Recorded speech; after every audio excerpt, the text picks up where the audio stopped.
You know, Liberia is one of the poorest countries in the world and had suffered very badly in the war. There is a population of almost 3.5 to 4 million people, and the unemployment rate is anything from 70 to 80%. They want to develop very quickly, and that's where we come in. We create infrastructure, we create jobs, we pay taxes, and the government has money for development. Our starting of production is a signal that Liberia is back on tracks. All Liberians are anxious, we can't wait to see it. Certainly that is a stimulant to our economic development process. We need to get another one. As a result of that, the holes will be late, first blast to start the process of mining. And this is quite a big stimulant for our economic processes. What is evolving naturally as a natural phenomenon is this whole idea of corporate social responsibility. The basic environment must be improved. We want to make sure we enhance the happiness of the people. How can you do it without having responsible corporate entities, corporate bodies that will share the vision of the people?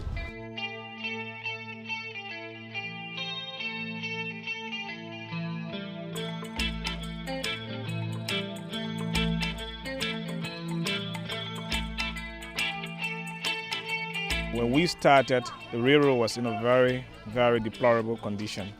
We have what we call the make-a-rail, some makeshift carts that were being used on the railroad by commuters to transport the goods from one location to the other, because the roads were so terrible. Now that the company has been here for the past 4 years, they've managed to recondition most of the farm to market roads. It's bringing in a lot of economic activities, not only by employing people, but they also sell goods and services to the people in the Yekepa community. And once you give people these basic utilities, you give them good roads, they're able to develop themselves.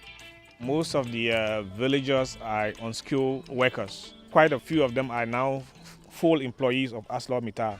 You try to put some skills in them that they can also use, and then they can be officially employed by the company.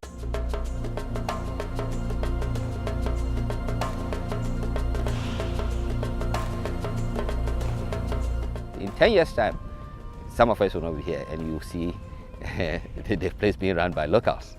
And that is what I'm actually bent to do. We're just about a few kilometers from the Guinea border.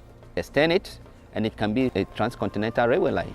We are the first company to pay people compensation when they are relocated from areas that are in close proximity to our operations.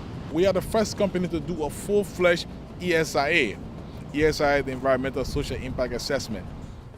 The Nimba region in which we're located, which is situated in a place called Yekepa, is a unique landscape, given that it has significant body of species. We've brought in some of the most premier scientists in the world to study these places, study the animals, and to give us a mitigation plan that we've submitted to the government, which has been approved, and now we've gotten a license to operate in that area. We spend a lot of time looking at the river scene, trying to find out the present conditions of the river, trying to find out that we can be able to predict the impact that we may have on the river when the mining starts. It's quite essential because of the level of biodiversity within the forest. When they did the last studies, we found out there were 746 different species of butterflies. I mean, that's immense.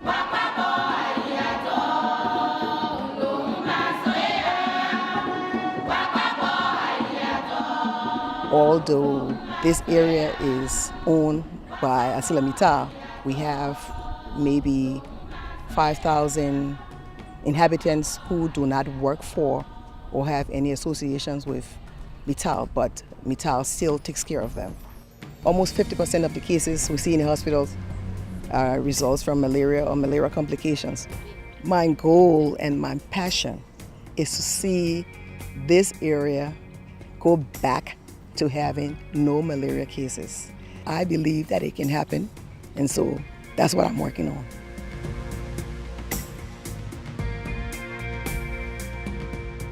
And as more people get employed, we expect to see more kids in school, and the living standard of the people that live in the concession and nearby villages. We expect it to also improve economically.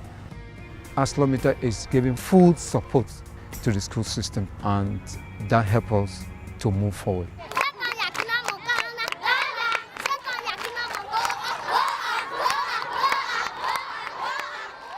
I see the future to be bright in the future because I know that Arcelor Mittal will do more for us.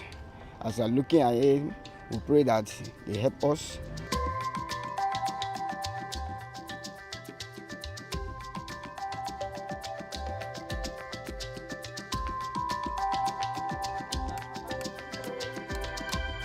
We're seeing people are happy with what's going on. They're actually smiling when they're coming to work. People are taking more interest in the progress that's happening.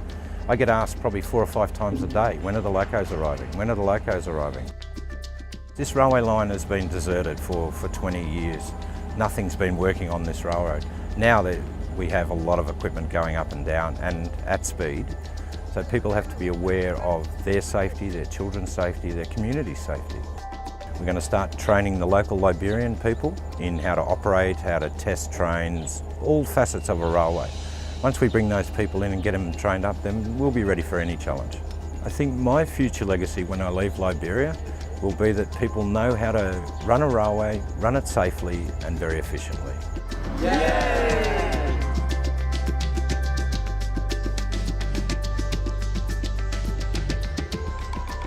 When you are in difficult situations sometimes, and when you put all the right people together and collaboration of everybody, you can do miracles.